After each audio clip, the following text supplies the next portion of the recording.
दोनों हाथों का नमस्कार।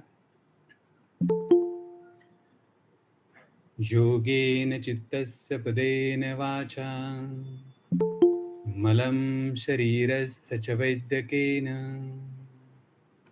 योपाकरोतं प्रवरं मुनीनां पतञ्जलिं प्राञ्जलिरानतोऽस्मि। आबाहो पुरुषाकारं शङ्खचक्रासिधारिणं सहस्रशीर्षं श्वेतं प्रणमामि पतञ्जलिम्। हरि ओम। अपने दोनों हाथ एक दूसरे के ऊपर रब करें, हल्के से अपने चेहरे के ऊपर मसाज, अपनी आंखें ओपन करें। धन्यवाद। धन्यवाद प्रज्ञेश जी। कल हम कर रहे थे ध्यान योग, है ना। ध्यान योग में अब हमारे सामने बहुत ही इंपॉर्टेंट चीज आ रही है जो कि अक्सर हमारे एग्जाम में आती है। इससे पहले हमने क्या किया, सांख्य योग, कर्म योग, यही सब भगवान कृष्ण बता रहे हैं जो समता में यानी कि सम बुद्धि में होते हैं। कर्म योग जैसो प्राप्त होती है और समता यानी कि ध्यान योग से भी प्राप्त होती है। भगवान ने ये भी बोला था, है ना। तो इसी के लिए भगवान ध्यान योग का प्रकरण अब आरंभ करेंगे। ध्यान योग के बारे में बताएंगे कि कैसे ध्यान करना है, ठीक है। और ये होगा हमारा श्लोक नंबर 10 से शुरू होगा। श्लोक नंबर 10 कौन पढ़ने जा रहे हैं? श्लोक नंबर 10। मेरी आवाज आ रही है आप सबको? हाँ, अब आ रही है। परवेश जी, आपसे शुभारंभ हो जाए। जी मैम। ओम योगी युञ्जीत सततमात्मानं रहसि स्थितः एकाकी यच्चित्तात्मा निराशीर परिग्रह। बढ़िया, ओके।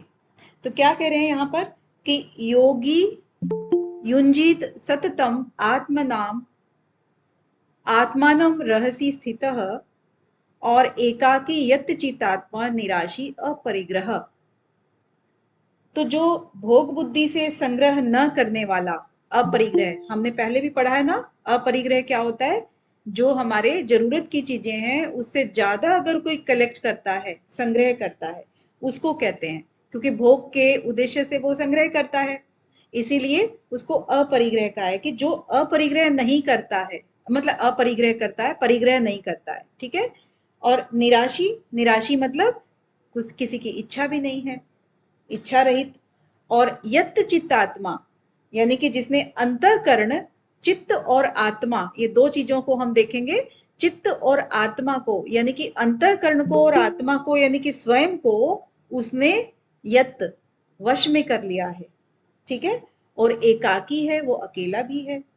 और इसके बाद रहसी स्थित है यानी कि एकांत में वो स्थित होकर के क्या करता है? लगातार, सततम, निरंतर जो है वो मन को परमात्मा में लगाए रखता है, ठीक है। यहां पर ये ध्यान के बारे में कह रहे हैं कि ध्यान की जो अवस्था होती है वो किस प्रकार की होती है कि वो बहुत मिनिमम चीजें अपने पास रखता है, कम से कम, जिसमें कि उसका गुजारा भर हो जाए, अनावश्यक चीजों का संग्रह नहीं करता है। और उसने क्या किया है? निराशी यानी कि किसी की भी इच्छा भी नहीं है उसकी। और अपने चित्त और आत्मा को यानी कि जो प्रकृति की जितनी भी दी हुई चीजें हैं उनसे, और अपने शरीर को, दोनों चीजों को उसने क्या है? शरीर को और आत्मा को वश में कर लिया है। एकाकी जीवन जी रहा है, क्योंकि ध्यान जो है ना वो अकेले से ही होता है, सबके साथ या सबके संग रहने से नहीं होता है। रहस्य स्थित यानी कि एकांत में वो स्थित हो गया है और लगातार वो अपने मन को आत्मानम, अपने मन को लगातार क्या कर रहा है? भगवान में ही जोड़ के रखता है, युजीत, ठीक है। उसी में लगा कर रखता है, वो योगी कहलाया है। ओके। तो यहाँ पर एक एक शब्द का मीनिंग आपको पता लग गया है। अगर थोड़ा कहीं है तो आप हमें पूछ सकते हैं। क्लियर है ना? आगे बढ़ते हैं।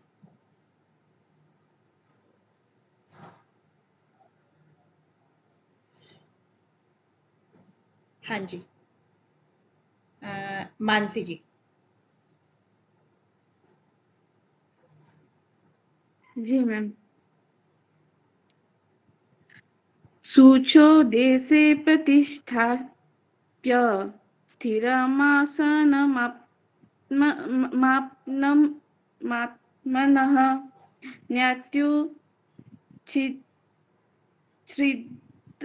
सॉरी मैम, अत्युच्छिद्रम, हाँ।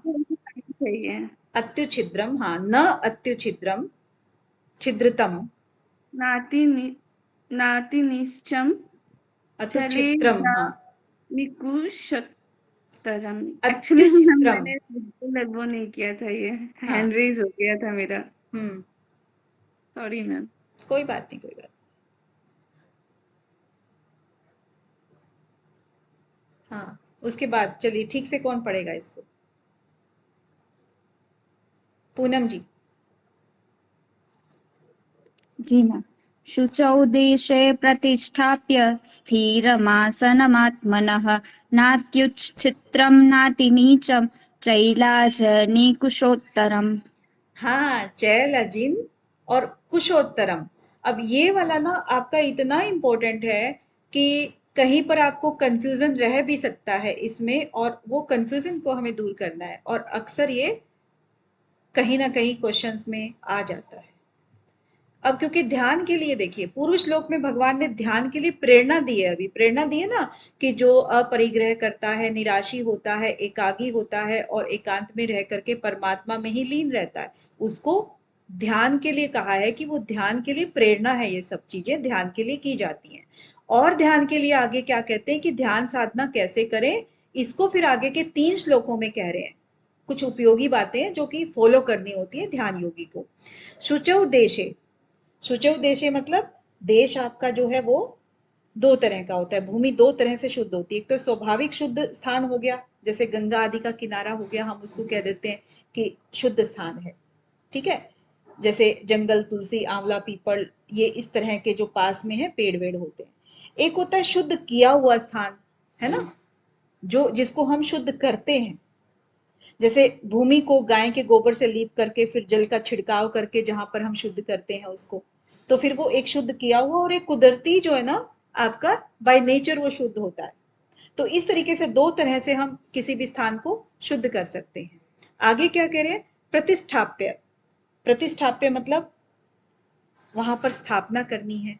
स्थिरम आसनम आत्मनः, यानी कि जो स्थिर है उस आसन को, और अपने आप को आसन के द्वारा, मतलब वहां पर हमने अपने आप को प्रतिष्ठापित करना है किसी पवित्र स्थान पर। देशे, हमेशा अपने यहाँ पुराणों में या ग्रंथों में और वेदों में, उपनिषदों में जो देश का मतलब आता है, वो देश का मतलब स्थान से संबंधित होता है, ठीक है।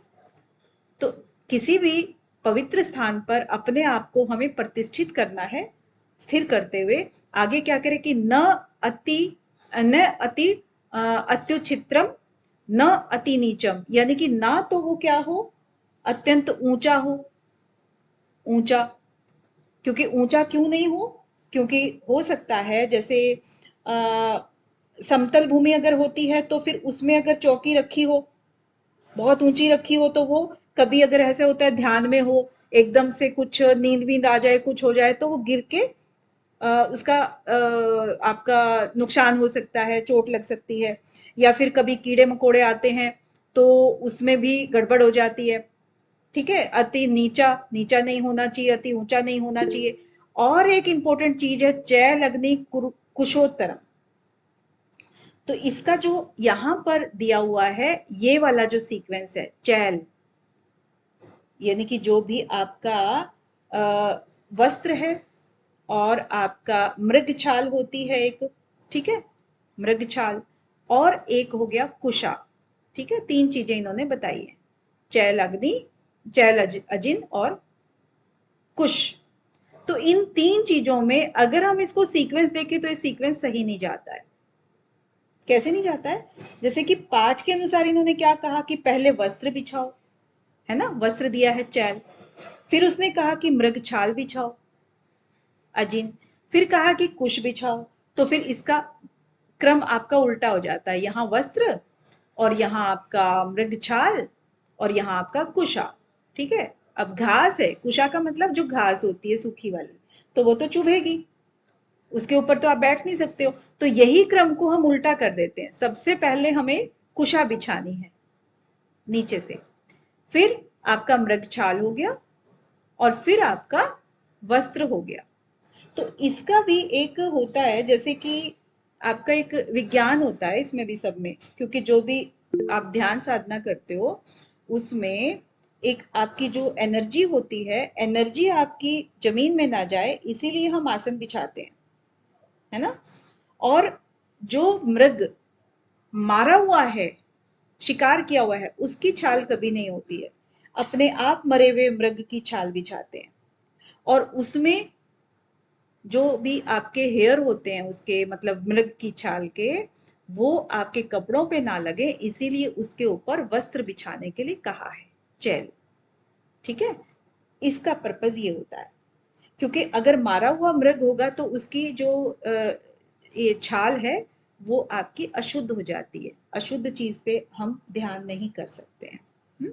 तो इसीलिए पहले क्या है, बाद में क्या है और उसके बाद क्या है, ये तरीके को हमें करना है। शुरू शुरू में क्या होता था कि हमें कंफ्यूजन होती थी कि अरे मूल श्लोक तो ये वाला है, और मूल श्लोक के अकॉर्डिंग हमारा आंसर गलत हो जाता था। लेकिन इसमें साफ साफ कहा है कि श्लोक में जैसा पाठ है अगर वैसा ही हम लेंगे तो सबसे नीचे कपड़ा, उसके ऊपर मृगछाल, उसके ऊपर कुश बिछानी पड़ेगी। लेकिन ये क्रम जो है ना, कहीं से भी युक्ति संगत नहीं लगता है, क्योंकि कुश शरीर में गढ़ती है और नीचे कुश, उसके ऊपर मृगछाल और उसके ऊपर कपड़ा, अगर ऐसे क्रम से लेंगे तो ये ज्यादा सही बैठेगा। तो जो पाठ का क्रम है उसको हम बदल सकते हैं, क्योंकि हमारा अर्थ बलवान होता है। ठीक है, तो ये आपका अर्थ कैसे जाएगा, सबसे पहले कुशा, फिर मृगछाल, फिर वस्त्र, ये वाला जाएगा। तो आपका यहाँ पर तो ध्यान बता दिया कि ध्यान योगी कैसे होता है, उसके बाद बता दिया आपका कि आपको आसन कैसे बिछाना है। ठीक है, आगे बढ़ते हैं। और कोई, और कोई? नहीं मैम, मैं ये पूछ रहा था जैसे कि इसमें ध्यान का दे रखा ना क्वेश्चन था, हाँ हाँ, जैसे यहाँ पे इस चीज का क्या कहते हैं, यहाँ पे ध्यान के लिए दे रखा है ये सारा, नाति चित्तम नाति उच्चम नाति क्या कहते हैं, नाति निम्नम। हाँ हाँ, लेकिन गहरण संहिता में इसका उसके लिए क्या रखा है, प्राणायाम के लिए। अब यहाँ हम कंपैरिजन नहीं कर रहे हैं ना प्रवेश जी, जी जी जी जी। यहाँ हम सिर्फ हाँ भगवत जी। गीता की बात कर रहे हैं। और हाँ जी। आपसे और क्वेश्चन मैं में ये पूछा जाएगा कि भगवत गीता के अनुसार, है ना, जी ये जी पूछा जी जाएगा। तो आपको अकॉर्डिंगली कंपैरेटिव स्टडी, आप नोट्स तैयार कीजिए कि यहाँ पर जी जो ध्यान दिया हुआ है आप भगवत गीता उसमें नोट कीजिए, और उसके अंदर जो जो चीजें आपकी दी हुई हैं ध्यान में आप उसको जी नोट कीजिए। फिर घृण संहिता में जो ध्यान दिया है आप घृण संहिता के भी एक अलग से पेज पे उसी के सामने बनाइए, ताकि आप कंपेयर कर सकें उनको कि डिफरेंस जी कहाँ पर है और आपको कौन सा याद रखना है। जी जी जी। चलिए आगे बढ़ते हैं। जूही जी। Yes ma'am. तत्र एकाग्रं मनः कृत्वा यत् चित्तेन्द्रियक्रियः उपविश्य आसने युज्यात् योगम् आत्मविशुद्धये। योगम आत्म विशुद्धये, बिल्कुल। तो तत्र एकाग्रम मनः कृत्वा यत् चित्तेन्द्रिय क्रियः, चित्त इंद्रिय क्रियः, उपविशय आसने युज्यात योगम आत्म शुद्धय। तो तत्र मतलब उस, जो आपने किया उस आसन पर बैठकर, जो ऊपर आपने आसन लगाना सीखा ना अभी, तो इस आसन पर बैठकर एकाग्र मतलब एकाग्रता से, मन को एकाग्र करके, एकाग्रम मनः, एक मन को एकाग्र करके, कृत्वा करके, यत चित्त इंद्रिय क्रिय, यत का मतलब जो आपने अपने मन को, चित्त को, इंद्रियों को और क्रियाओं को, ठीक है, चित्त को, इंद्रियों को और क्रियाओं को, ये तीन चीजें दी हैं, उसको क्या किया, यत, यानी कि उसको वश में किया, इन सबको वश में करके मन को एकाग्र करके उस आसन पर, है ना, उप विषय, उप विषय मीन्स उसके ऊपर बैठ करके, आसन पर बैठ करके, ठीक है। और आगे आसने युज्यात योगम आत्मशुद्ध है, और उस आसन पर बैठ करके आपने योग का अभ्यास करना है, आत्मशुद्ध है, अंतःकरण की शुद्धि के लिए आपको योग का अभ्यास करना है, ठीक है। यहाँ पर ये कह रहे हैं। अब देखिए तत्र आसने, जो ऊपर आपने आसन बताया उस आसन के बारे में बात कर रहे हैं, ठीक है। उपविषय, जो इसने उपविषय कहा, इस पर बैठना है, क्योंकि उस बिछाए हुए आसन पर आप कैसे बैठोगे, किस अवस्था में बैठोगे, तो सिद्धासन है, पद्मासन है, सुखासन है, क्योंकि ध्यान में बैठने के यही कुछ आसन होते हैं जिसमें कि आपकी बॉडी जो है वो स्थिर अवस्था में हो जाए। स्थिर भी तो करना है ना, स्थिरम बोला है, तो स्थिर करेंगे तो कैसे करेंगे, आपको इन्हीं आसनों में बैठना पड़ेगा जो सिद्धासन, पद्मासन, सुखासन है। और इसके कुछ वैज्ञानिक पहलू होते हैं, क्यों बैठते हैं इनमें, क्योंकि हमारे जो पैर हैं वो इस तरीके से फिक्स होते हैं कि कमर की जो हड्डी है, हमारी रीढ़ की हड्डी है, वो एकदम सीधी स्ट्रेट हो जाती है और सारे चक्रास जो है ना एक लाइन में आ जाते हैं, इसीलिए इन आसनों में बैठा जाता है, ठीक है। तो उपवेशय यानी कि घंटों तक हम उसमें बैठ सकते हैं और हिलडुलने का कोई काम ही नहीं है, शरीर को वो स्थिर रखता है। यत चित्तेंद्रिय क्रिया, यानी कि आसन पर बैठने के समय चित्त और इंद्रियों की क्रियाएं जो हैं आपकी, वो सब की सब वश में हो जाती हैं। व्यवहार का समय जो भी होता है, व्यवहार के समय शरीर की इंद्रियां जो हैं, मन है, वो सब की सब अपना अपना कार्य करती रहती है ना व्यवहार के समय तो, लेकिन ध्यान के समय में सब के सब हम कंट्रोल कर लेते हैं, ठीक है। वैसे तो ये जल्दी से कंट्रोल नहीं होती है, लेकिन हम कंट्रोल कर लेते हैं इसको। और एकाग्रम मनः कृत्वा, एकाग्रम मनः कृत्वा, मन को एकाग्र करके, यानी कि मन में जो संसार का चिंतन जो है ना, सब कुछ एकदम से मिटा देते हैं और ऐसा विचार करें कि अब मैं ध्यान के आसन पर ही बैठा हूं, मुझे कोई भी विचार नहीं लेकर के आना है। तो ये विचार करके हम अपने चित्त, इंद्रिय और क्रियाओं को वश में कर लेते हैं और आसन में बैठ करके हम आत्मशुद्धि के लिए योग के अधीन हो जाते हैं, योग के अभ्यास करते हैं, ठीक है। ये यहाँ पर कहना चाह रहे हैं, ध्यान का ही ये एक श्लोक है। आगे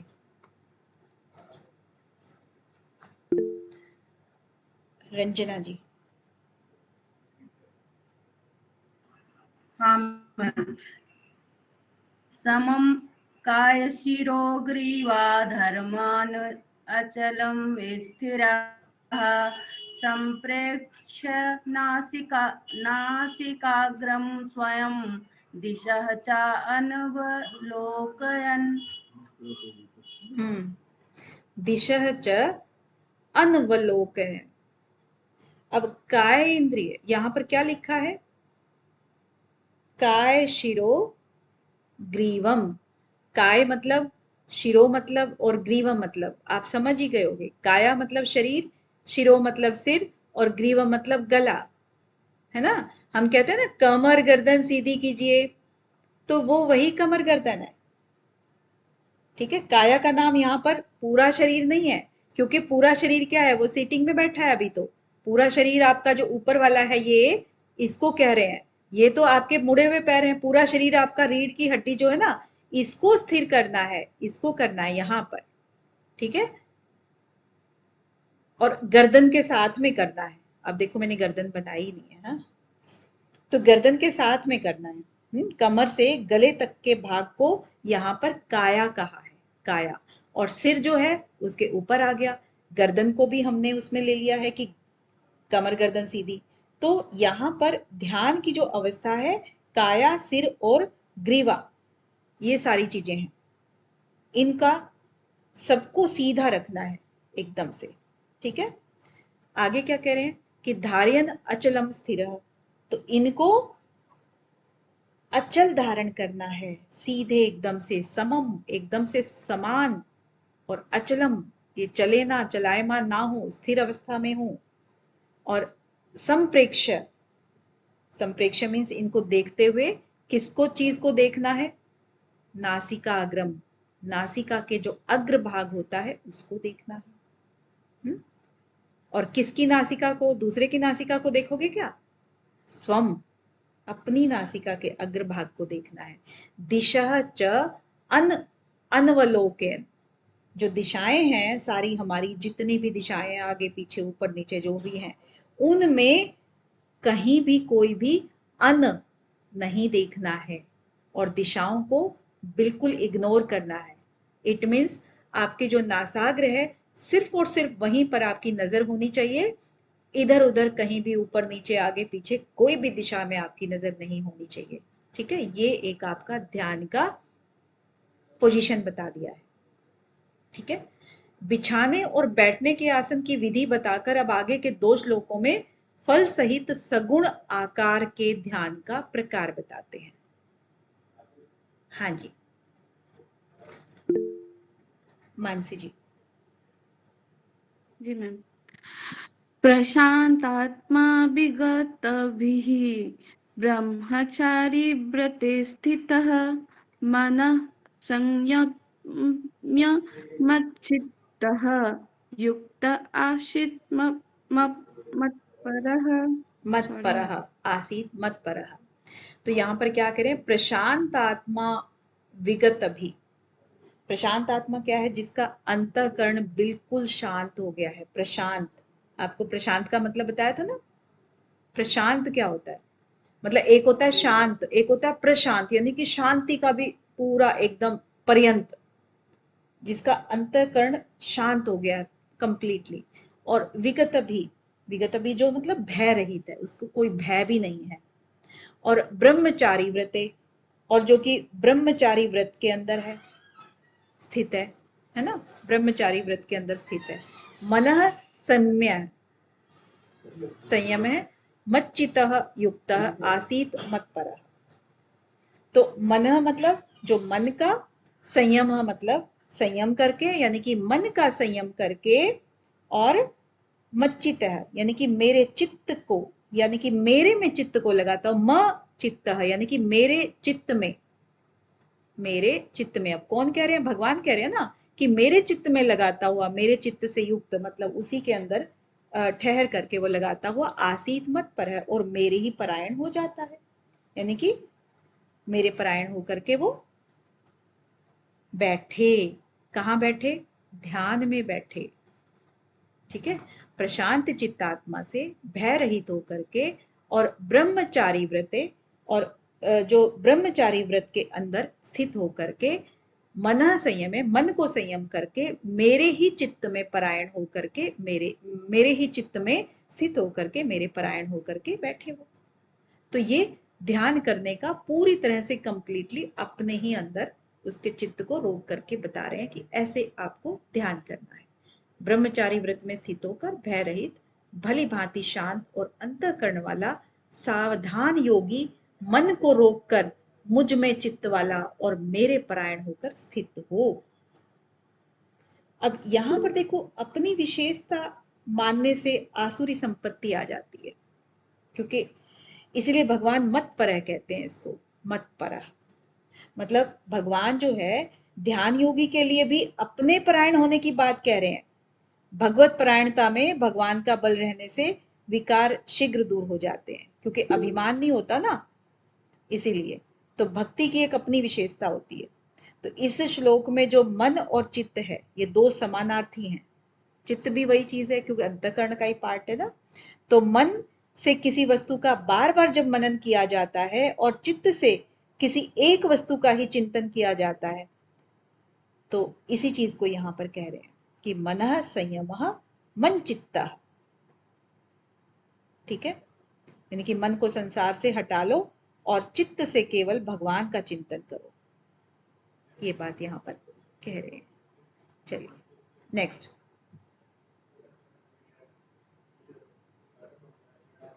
परवेश जी के अलावा किसी का खत्म नहीं है, मतलब और किसी को नहीं कर रहा है? प्रज्ञेश जी।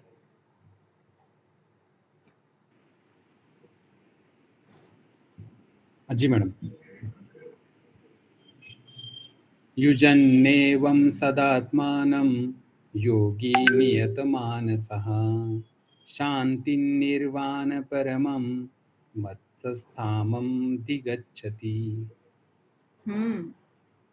तो यहाँ पर हम क्या कह रहे हैं अभी कि हम इसको सगुण साकार के ध्यान के प्रकार बता रहे हैं। अभी ऊपर वाले में बताया, अब नीचे वाले में भी बता रहे हैं कि युज्जन एवं सदा आत्मानम योगी नियत मानस सह शांतिम निर्वाण परमाम मत संस्थाम अधिगच्छति।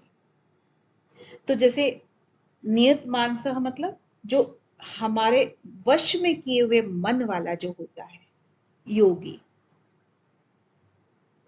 ये वाला कि जो योगी है जिसने अपने मन को वश में कर लिया है, नियत मन मानसः मन को जिसने वश में कर लिया है। आगे क्या कह रहे हैं कि आत्मना आत्मानम मतलब मन को इस तरह से, एवं मन को इस तरह से सदा परमात्मा में लगाना हुआ, युज्जन सदा, युज्जन है मतलब परमात्मा में लगाता हुआ। आगे क्या कह रहे हैं, मम संस्थानम मतलब मुझ में समयक स्थिति वाली, और निर्वाण परमाम, निर्वाण परमाम मतलब कि इसमें जो आपकी निर्वाण वाली जो शक्ति है, शांति है, और उसके बाद उसी में हम प्राप्त हो जाते हैं, या उसी को वो योगी प्राप्त हो जाता है। कैसे, इसको फिर से देख लेते हैं कि युज्जन एवं सदा आत्मानम योगी नियत मानसः शांतिम निर्वाण परमाम मत संस्थाम अधिगच्छति। यानी कि वश में किए हुए मन वाला योगी, अब जिसने अपने मन को वश में कर लिया है उस योगी की बात कर रहे हैं। इस प्रकार आत्मा को निरंतर मुझ परमेश्वर के रूप में लगाता हुआ, यानी कि आत्मा को हमेशा मुझ में लगाता हुआ, ठीक है, और मुझ में होने वाली, मुझ में रहने वाली परम आनंद की पराकाष्ठा रूप शांति को प्राप्त होता है। शांति निर्वाण परमाम मम स्थानम अधिगच्छति, यानी कि जो निर्वाण परमाम है, निर्वाण की, और मेरे अंदर जो स्थापित है, जो शांति है, उसी को वो प्राप्त होता है। तो ये भगवान कह रहे हैं ना, भगवान की माया है। तो वो विश्वास दिला रहे हैं कि ध्यान करोगे तो आप उस शांति को प्राप्त होगे जो परम निर्वाण वाली है। आगे शांति भी देखिए दो तरह की होती है, शांति और परम शांति। संसार का त्याग करके हमें क्या मिलता है, शांति मिलती है, और परमात्मा तत्व की प्राप्ति जब मिल जाती है तो उसको क्या कहते हैं, परम शांति मिल जाती है ना। और इसी परम शांति को एक आता है नैष्ठिकी। नैष्ठिकी शब्द पहले भी आया ना, एक नैष्ठिकी, याद है, अभी आया है पीछे। तो नैष्ठिकी जो शांति होती है वो परम शांति की बात कर रहे हैं, जो परमात्मा के मिलने से होती है। ये इस शब्द को थोड़ा सा ध्यान रखना, क्योंकि आगे भी एक बार पहले भी आया है और आगे भी आ सकता है। तो ये है, आगे बढ़े। अब क्या कह रहे हैं आगे, 2 श्लोकों में भगवान ध्यान के लिए उपयोगी नियमों को का क्रमशः व्यतिरेक और अन्वय रीति से वर्णन करते हैं। अब व्यतिरेक और अन्वय रीति आपको मालूम है किसी को क्या होती है? मानसी जी को पता है? हाँ जी Mansi ji. Ma'am positive and negative. Yes, positive and negative. तो एग्जाम्पल जो देते हैं ना, व्यतिरेक मीन्स नकारात्मक तरीकों से देते हैं, जिसमें ये नहीं होगा तो ये हो जाएगा, ये नहीं होगा, ऐसा ऐसा करके कुछ कुछ एग्जाम्पल होता है, ठीक है, वो व्यतिरेक रीति होता है। और अन्वय रीति जो होता है वो पॉजिटिव होता है कि ऐसा करो ऐसा हो जाएगा, तो उसमें न नहीं आता है, वो अन्वय रीति हो गया, ठीक है। तो अभी ये व्यतिरेक रीति से बताते हैं अगला श्लोक जो 16th है। कौन पढ़ेगा? मीरा जी पढ़ेंगे इसको।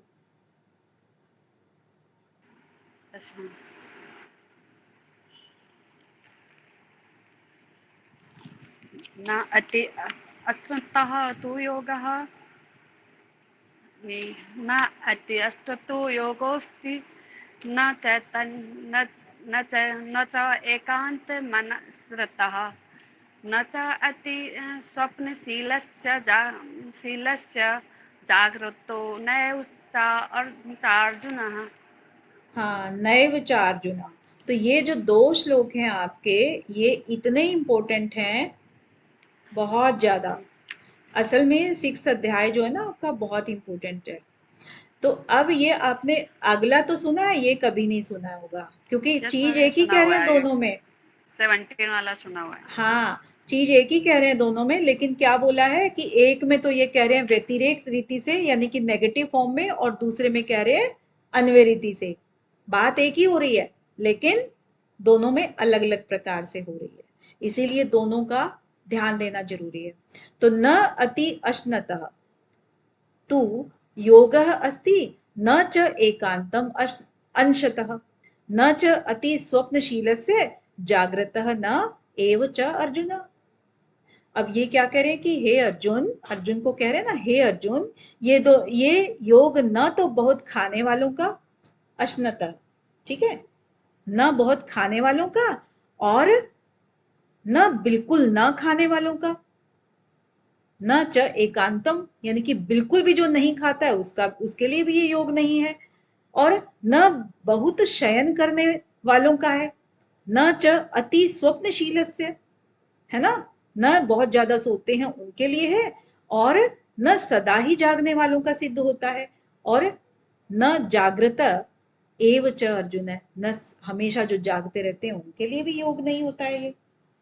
तो यहाँ पर देखिए कितनी गहरी बात इन्होंने कही है कि कोई भी अति जब भी होती है किसी की भी, वो अति जो भी होगी वो योग नहीं होता है। अति आपने चाहे बहुत खाने वालों की हो, चाहे बिल्कुल ना खाने वालों की हो, चाहे हमेशा सोने वालों की हो, और चाहे हमेशा जागने वालों की हो, तो ऐसे लोगों का योग सिद्ध नहीं होता है। ठीक है, आगे इसी का फिर अन्वय रीति से सेम चीज कह रहे हैं परवेश जी। सुमन जी, सुमन जी, सुमन जी। युक्ताहारविहारस्य युक्तचेष्टस्य कर्मसु युक्तस्वप्न अबोधस्य योगः भवति दुःखः। योगो भवति दुःखः। हाँ, तो क्या कह रहे हैं, युक्त आहार विहारस्य, युक्त आहार विहारस्य मतलब भोजन जो है, आहार और विहार, यानी कि भोजन जो है सत्य और न्याय पूर्वक कमाए हुए धन का ही हो, उसको कहते हैं युक्त आहार और विहार। ठीक है, विहार मतलब यथा योग्य आहार और विहार होना चाहिए, लेकिन वो यथा योग्य मतलब ऐसा नहीं है कि आहार आप खा रहे हो तो आपने वो बड़े बेईमानी के तरीके की कमाई से किया हुआ हो, ऐसा नहीं, वो नहीं है। भोजन जो है ना, स्वाद बुद्धि और पुष्टि बुद्धि से न किया जाए, उसका साधन बुद्धि से किया जाए, कि आपने साधन कौन सा अपनाया है उसको करने के लिए। ठीक है, तो वो वाली चीज ज्यादा इंपॉर्टेंट है, ना कि ये है कि भाई बहुत टेस्टी है इसलिए उसको युक्त करना है बस, ऐसा नहीं। उसका आहार को आया कैसे है, वो उसका कितना पौष्टिक है, और किस तरीके से, किसी को दुखी करके तो नहीं आया है। और विहार से भी वही चीज है कि विहार भी यथा योग्य हो, यानी कि ज्यादा घूमना फिरना ना हो, यानी कि स्वास्थ्य के लिए जितना हितकर है सिर्फ उतना ही विहार करना है, इससे ज्यादा नहीं करना है। व्यायाम योगासन आदि भी ना तो ज्यादा मात्रा में किया जाए और ना ही बिल्कुल ही अभाव हो जाए, वैसा नहीं करना चाहिए। युक्त चेष्टस्य कर्मसु, तो अपने वर्ण जो आश्रम होता है आपका, उसके अनुसार ही आपको देश काल परिस्थिति के हिसाब से ही चेष्टाएं करनी चाहिए, कर्म करने चाहिए। शरीर निर्वाह के लिए कुछ कर्म करने पड़ते हैं, तो उसी के अनुसार करने चाहिए। ठीक है, और इसके आगे क्या करें कि युक्त स्वप्न बोध अवबोधस्य। अब युक्त स्वप्न मतलब सोना इतनी मात्रा में चाहिए कि जगते समय निद्रा आपकी जो है वो आलस्य से ना हो, आलस्य आपको नहीं सताए, यानी कि दिन में जगना और रात्रि में भी कब कब जगना, रात्रि के आरंभ में और रात्रि के अंत में जगना है, बीच वाला जो रात्रि का पार्ट है उसमें आपको सोना है, ये भी है। ऐसा नहीं कि सुबह शाम को 6 बजते ही सो गए और सुबह 6 बजे उठे, तो 12 घंटे की नींद हो गई, ये तो गलत हो गया। तो रात में ज्यादा देर तक नहीं जागना है, ज्यादा देर तक जागेंगे तो सुबह नींद जो है ना जल्दी नहीं खुलेगी। तो इसीलिए इतना सोएं जितना आप फ्रेश होके उठ पाए। आगे देखिए, युक्त स्वप्न अवबोध लिखा है अब यहाँ पर। अवबोध से क्या मतलब है? अवबोध का मतलब होता है कि जिसके लिए बोध का मतलब होता है ना समझना, और अवबोध यानी कि आपने कितना समझा, किस चीज के लिए ये सब चीजें हो रही हैं, युक्त आहार, युक्त विहार, युक्त चेष्टा, युक्त कर्म और युक्त स्वप्न, ये किसके लिए हो रहा है? क्योंकि ये जो मनुष्य जीवन हमें मिला है, ये मनुष्य जीवन का पर्पस क्या है, क्या कारण है, भगवान क्या कहना चाह रहे हैं कि आपको इस मनुष्य जीवन के अंदर किस चीज का उद्धार करना है, ठीक है, उसका अवबोध हमें यहाँ पर करना है, उसको हमें समझना है कि हमारे भगवान जो हैं वो संसार के इन संबंधों को तोड़ करके हमें अपने में मिलाना चाह रहे हैं, ये आपको डायरेक्शन दे रहे हैं। तो उसी चीज में आपको हर चीज को बिल्कुल ऐसे करना है, यथा समय आहार विहार, यथा समय चेष्टा, यथा समय कर्म, स्वप्न, ये सब चीजें आपको युक्त युक्त करनी है, ठीक है, देश काल समय परिस्थिति के अनुसार। योगो भवति दुखहा, यानी कि इस प्रकार जब हम इस तरह से आहार विहार और ये सब चीजें करेंगे तो इनमें ध्यान योगी का दुखों का अत्यंत अभाव हो जाएगा। जो ध्यान योगी है उसी के बारे में बात कर रहे हैं हम, इसका दुखों का योगो भवति दुखा, तो दुखों का अभाव हो जाएगा, ठीक है, ये कहना चाह रहे हैं यहां पर।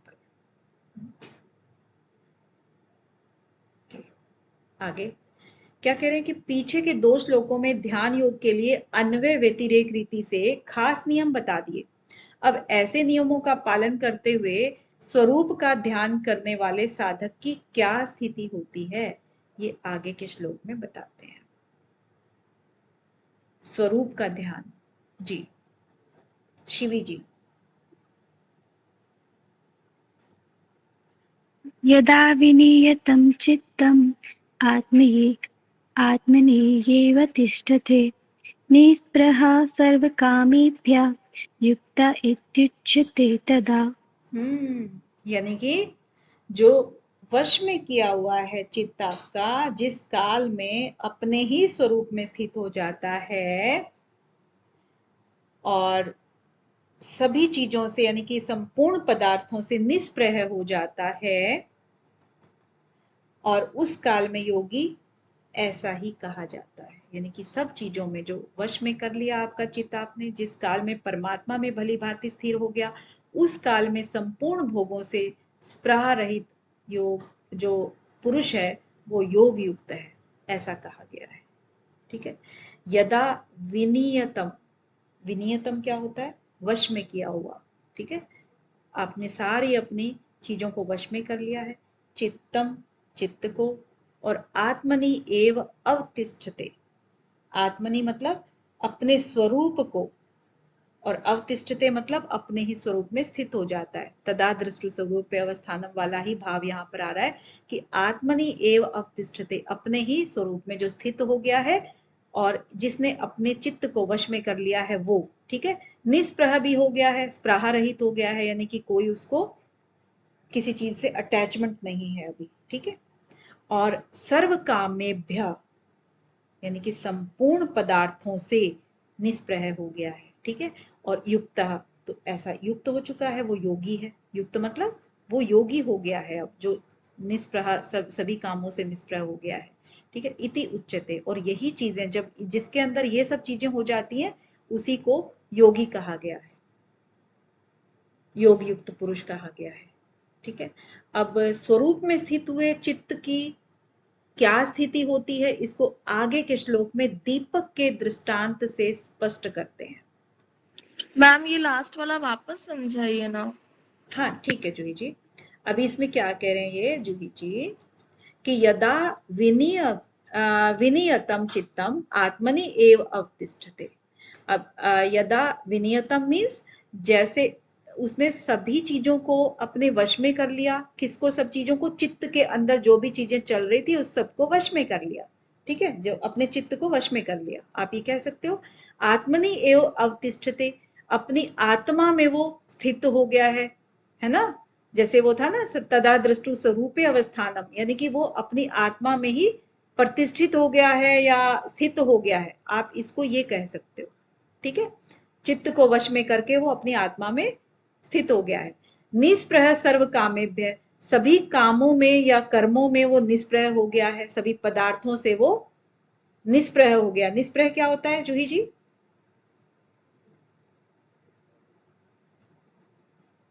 जूही जी उससे दूर हो गया है। हाँ, डिटैच हो गया है। मतलब उसका अब उसको क्या बोलेंगे उसको? निष्प्रह को फिर और, यानी कि डिटैच को क्या बोलते हैं? अलग हो गया मैम।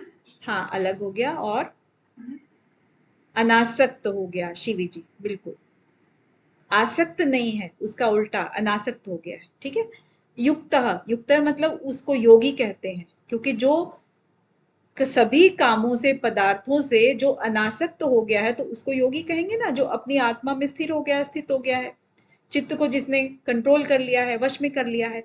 इति उच्यते तदा, और इसी तदा मतलब जब ये काम हो रहा है, जब वो प्रतिष्ठित हो गया। देखिए योगी जो है ना, एक व्यवहार काल होता है उसका और एक उसका समाधि काल या मेडिटेशन काल होता है ना।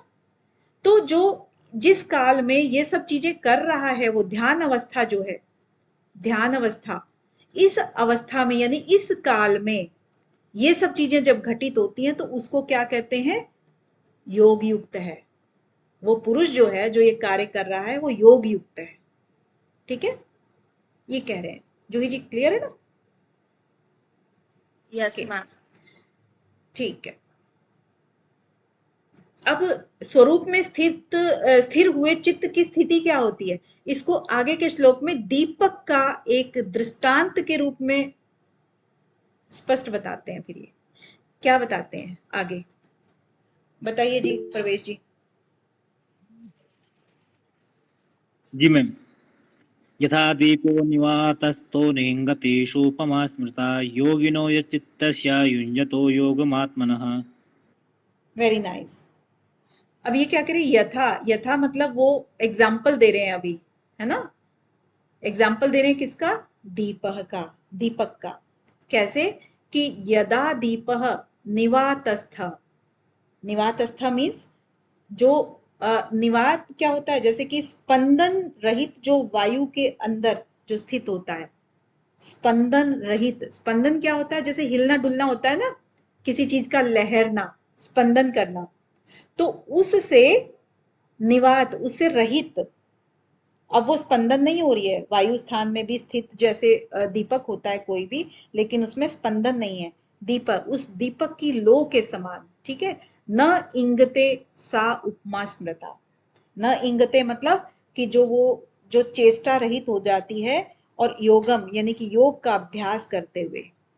यहाँ पर क्या कह रहे हैं कि स उपमा स्मृता, जो उसकी उपमा दी हुई है, जो उपमा कही हुई है इसकी, तो योगिना यत् चित्तस्य युज्यते योगम आत्मना।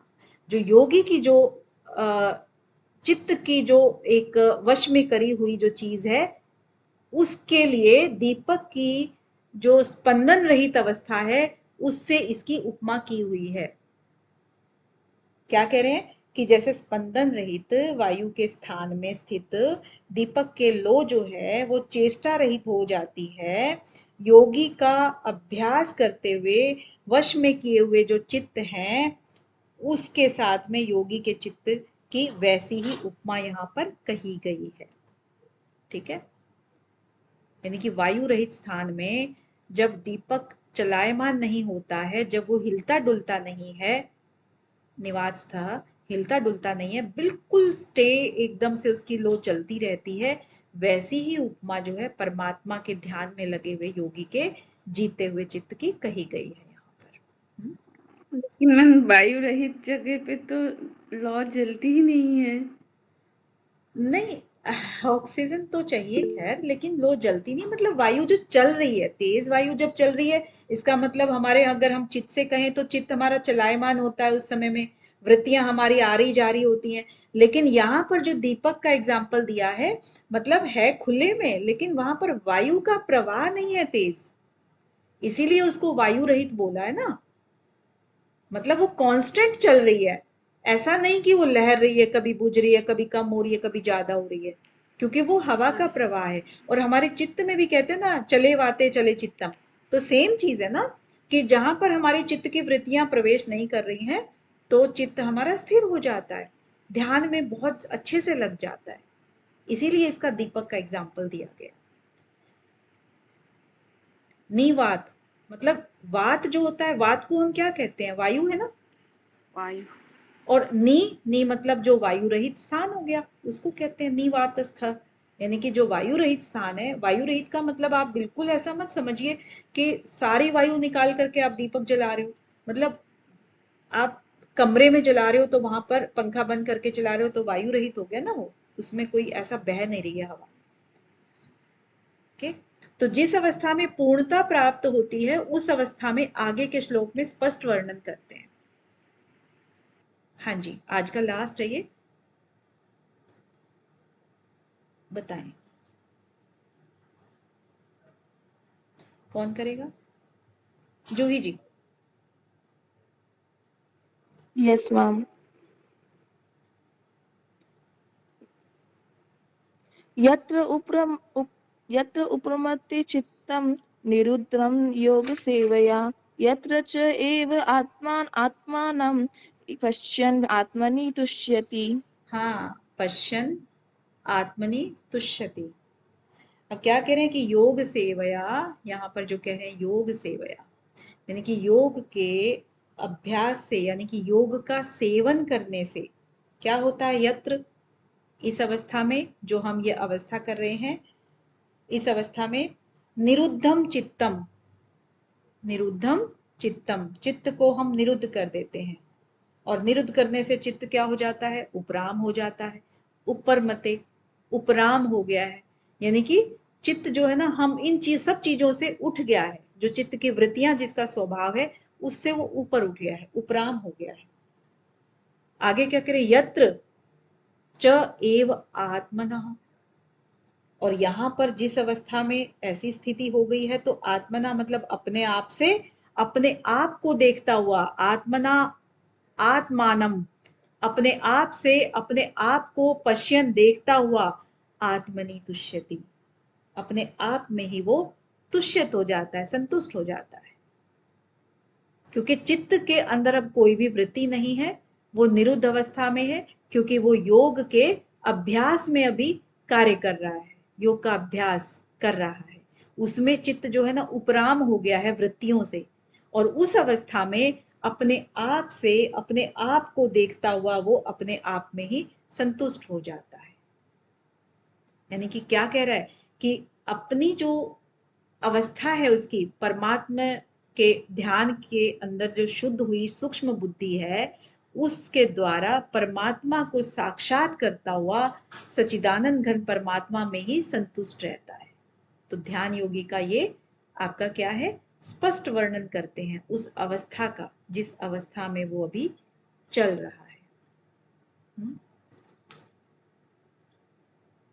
अब क्योंकि ध्यान का बहुत आगे और भी है विवरण, तो आज के लिए इतना ही, कल फिर हम इसको आगे कंटिन्यू करेंगे।